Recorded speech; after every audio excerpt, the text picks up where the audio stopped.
Hey everybody, Zach Primrose here from Primrose Productions Music.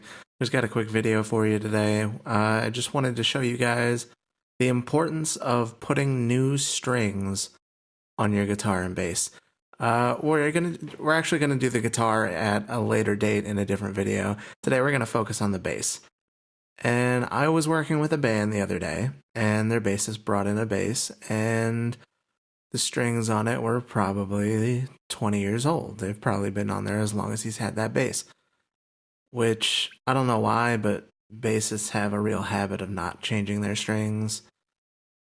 And I mean, I know bass strings are kind of expensive, but this video will hopefully show you why you need to just bite the bullet and pay the price for new strings because you need them for recording.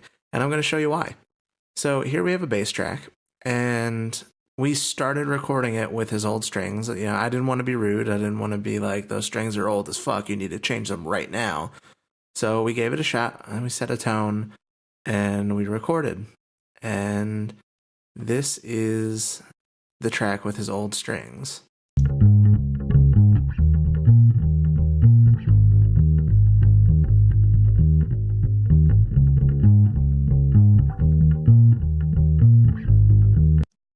Now, see, it doesn't seem too terrible. You know, it's maybe a little muddy, but overall, it's not a terrible tone.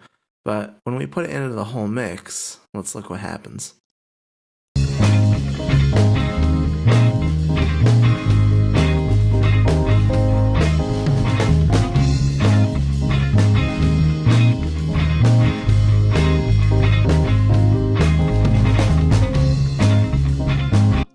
Now, if you're listening on some really good speakers with some great lows, you might not have noticed how much that dropped out, but if you're a regular person watching this on your computer or with earbuds or anything that doesn't have a whole lot of low frequency, you'll see for yourself right there that the bass almost disappears in the mix.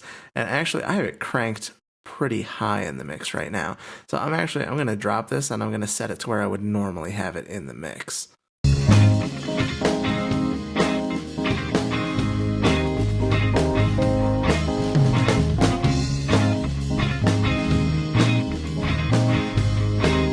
See, what happens is you just get this muddy sounding wall of low end, which is not what you want. You want the articulation of the notes, especially in a bouncy part like that. So let's show what happens when we switched out the strings. This is the track with the new strings on it. And let's see how much more it cuts through.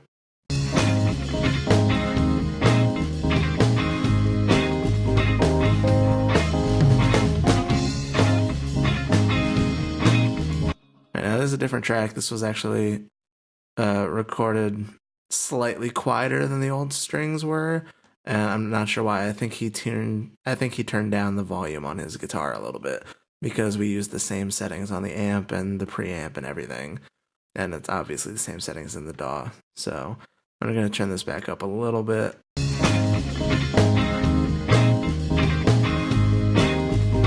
That's where I would have it sit, but you can see that there's articulation in that. That's audible through the track. And when we switch back to the old strings,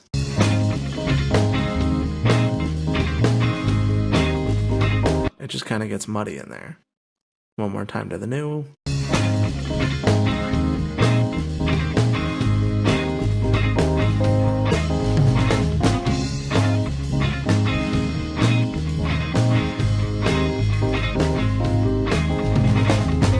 And let's hear what those new strings sound like on their own.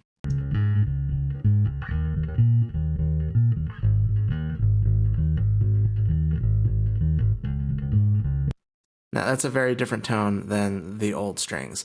And the only things that were changed were the strings, and I think he turned the volume knob actually down a little bit when we switched. So let's hear what the old strings sound like again on their own.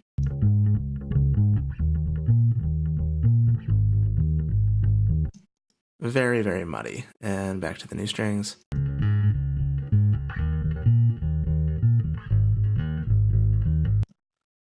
So much more articulation. It's a very different tone just from changing the strings, and it cuts through the mix better. Now, this is like a soft rock kind of a song, but if this were a metal song, it would be even more apparent. And I think at some point I'll do a video on that, how changing strings for metal songs on bass is ridiculously effective and helpful. But yeah, that gives you the gist of it. I hope you enjoyed that. Basically, the point I'm trying to make here is change your damn strings. I change mine once a month without fail. Even if I haven't been playing that much and the bass has just been sitting there, I change them once a month. I refuse to let my strings get old. And it's all for the tone. If you care about your music, obviously, you want the best tone you can possibly get. And the easiest and cheapest way to do that is to change your strings. Thank you guys so much for watching. If you liked this video, leave a comment below. I would love to hear from you. If you didn't like this video, leave a comment below. I'd love to hear from you. And I'm open to criticism. That's totally fine. And if you enjoyed it, then please hit that subscribe button and that little notification bell so you can be notified of when we put out new videos. Thank you so much for watching. I'll see you all in the next video.